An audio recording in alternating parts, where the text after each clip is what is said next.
Hello guys! Magandang araw po sa inyong lahat at muli po welcome sa How to Fix Garage. So ang video episode natin ngayon ay isang HBC L200 45C engine direct injection diesel. So engine cranking but not starting. So step by step procedure ang gagawin natin para malaman natin kung anong problema ang sasakyan na ito, kung bakit ayaw mandar. So muli nyo akong samahan at gawin natin mga guys. So isa na natin ang ating video tutorial ngayon. At kung bago kayo sa channel na to, huwag nyo kalimutan na mag-subscribe at share, i-like at hit yung notification bell icon para notify kayo sa susunod pang mga video tutorial na i-upload ko. Maraming salamat. So ito guys yung ating hand pump at andito rin yung ating fuel filter.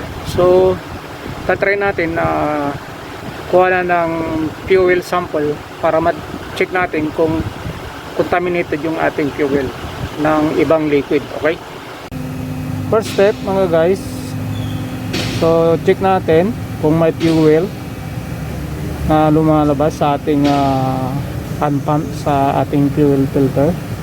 Then check natin yung condition ng ating diesel fuel. Okay,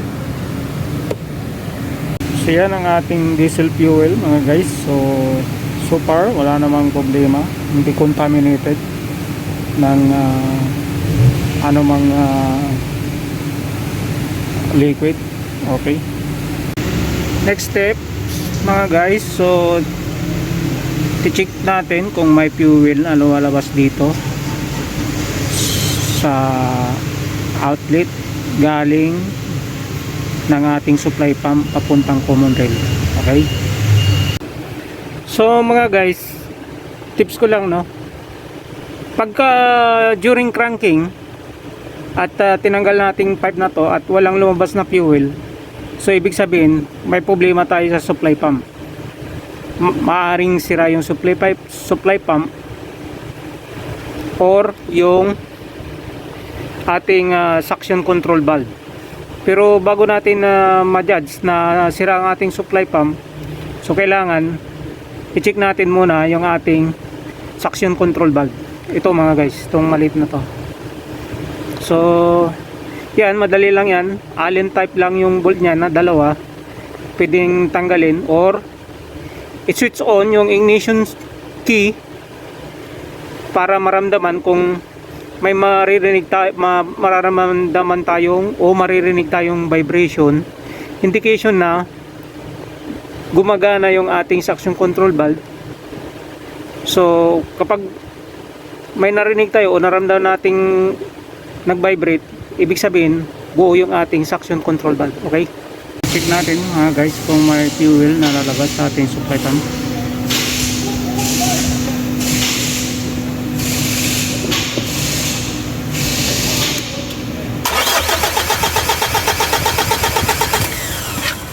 So okay, may supply na fuel mga guys. Okay. Then next step, we'll remove this timing belt cover, upper side. We will check the setting of our engine timing belt if within the proper setting. Okay, so that's the setting of our engine timing belt. Is within the correct setting. So also there in the lower portion, the crankshaft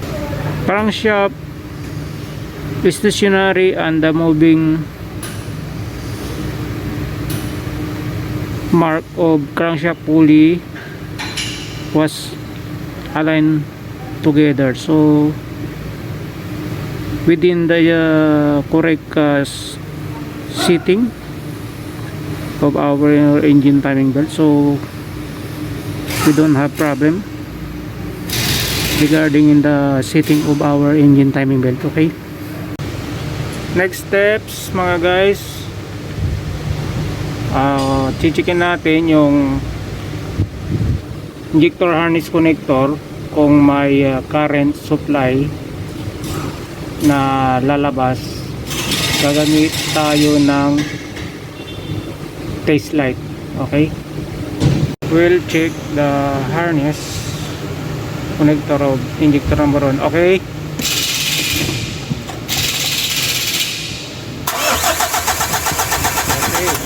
there is supply. Okay, so we'll check number 2. Okay, so we'll check number 3. Okay, okay, number 4. Okay, so number 4, there is supply also. Okay, so yan mga guys, walang problema sa ating harness connector sa lahat ng ating injectors. Lahat may current supply. So next step tayo. So yan mga guys, natanggal natin yung ating battery, yung hose, saka yung ATB. Then sunod natin itong intake manifold at tatanggalin muna natin itong AGR valve bago matanggal yung intake manifold. Okay, so tatanggalin natin yung mga bolt mga guys para tanggal natin yung ating intake manifold. Okay,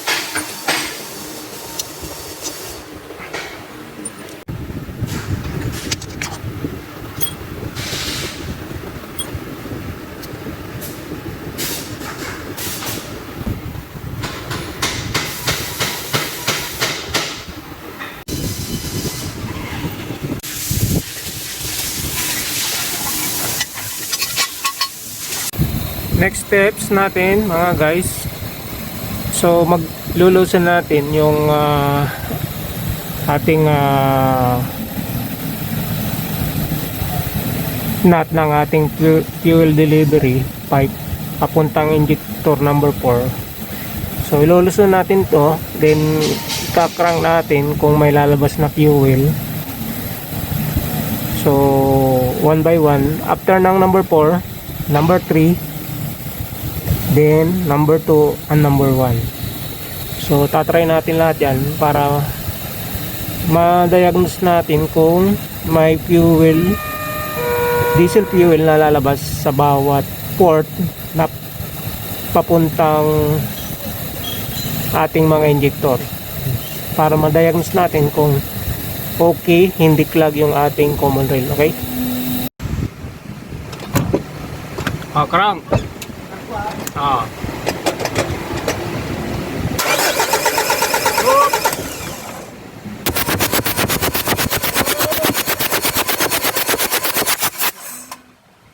More.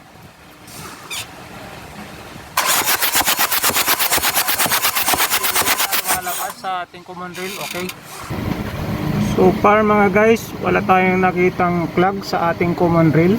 So lahat ng port ng 1, 2, 3 and 4 ay may lumalabas na fuel. So good.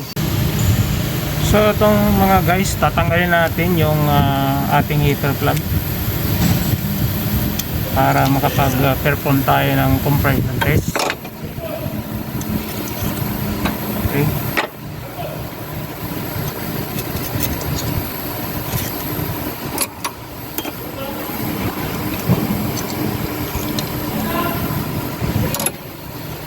then ito yung ating special tools, compression tester for diesel. So ito yung ating unit, PSI at saka bar mga guys.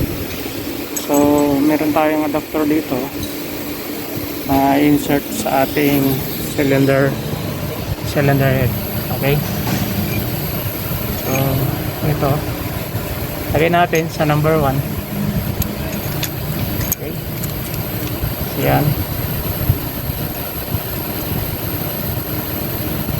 Engine compression for 45.6 direct injection diesel. Standard value 2,500 kilopascal. Minimum value 1,750 kilopascal. Measure the compression pressure for all the cylinders and check that the pressure differences of the cylinders are below the limit. Limit maximum 300 kilopascal. So yan ang ating compression test sa ating engine mga guys. So tingnan natin kung papasa yung ating compression test sa ating actual reading. Okay, number 1.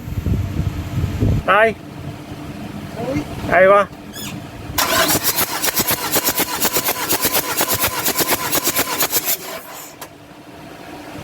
345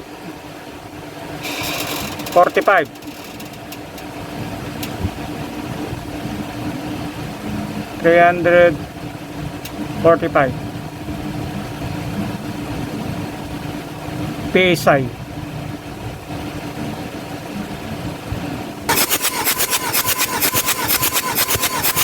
Up. 300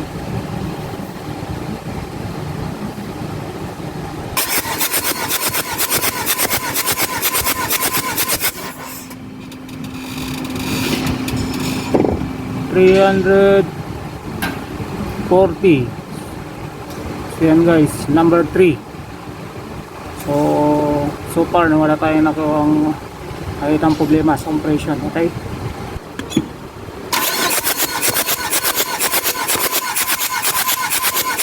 Oop. So 360. So number 4, no problem about the pressure.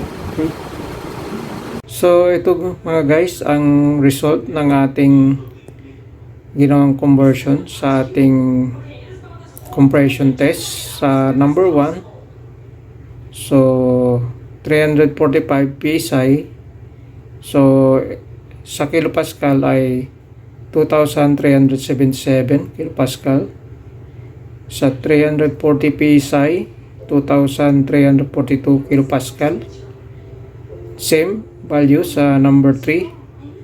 Sa number 4, sa 360 PSI sa kilopascal ay 2,480 kilopascal. So yan ang result ng ating compression test sa ating ginawang actual compression test sa ating makina. So far wala naman tayong nakitang problema about sa compression mga guys.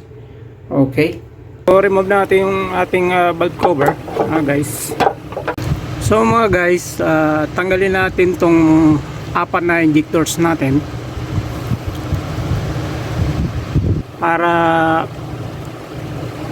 padala sa calibration center for recondition at for injector cleaning kasi clog yung ating nozzle, kaya yung injector natin hindi nag-i-inject ng fuel. So yan ang cause ng engine not starting mga guys.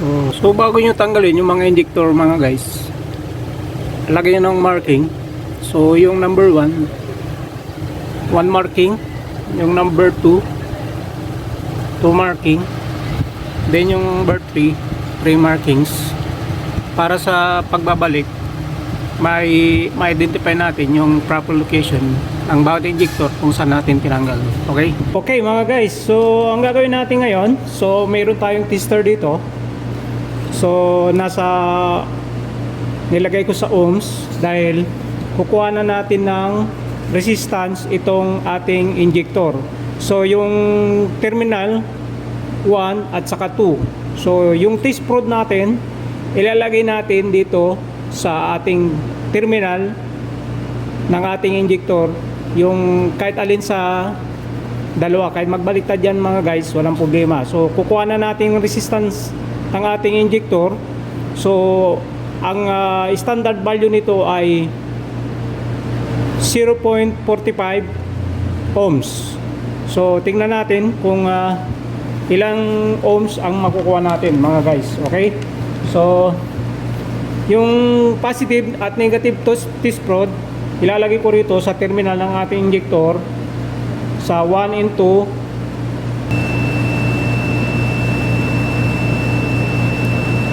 Yan, 0.4 ang ating resistance value ng ating injector mga guys.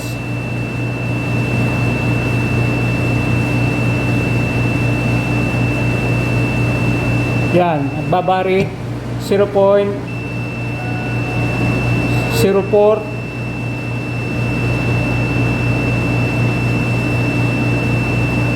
0.5. So okay yung resistance natin mga guys. 0.4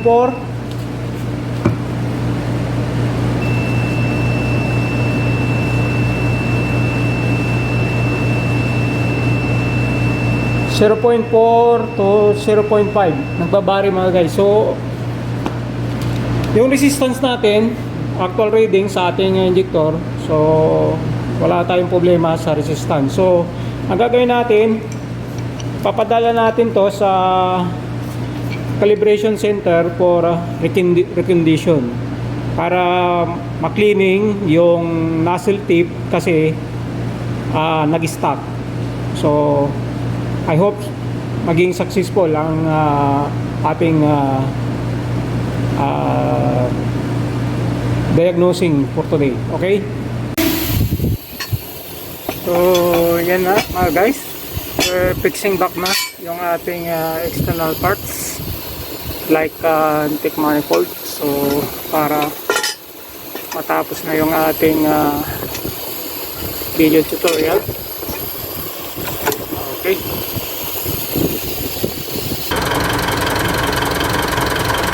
Yan mga guys, handa na yung ating sasakyan. So successful ba yung ating ginawang diagnosing. So nakita natin yung injector na ating resistance buo. So pinadala natin sa calibration center for recommendation kasi stock yung mga natin tip. So I hope na may natutunan kayo sa video tutorial natin ngayon. So kung bago kayo sa channel na to, huwag nyo kalimutan mag-subscribe, like, share, at click yung notification bell icon para ma-notify kayo sa susunod sa mga video tutorial na i-upload ko. Maraming salamat sa inyong paganood at God bless everyone.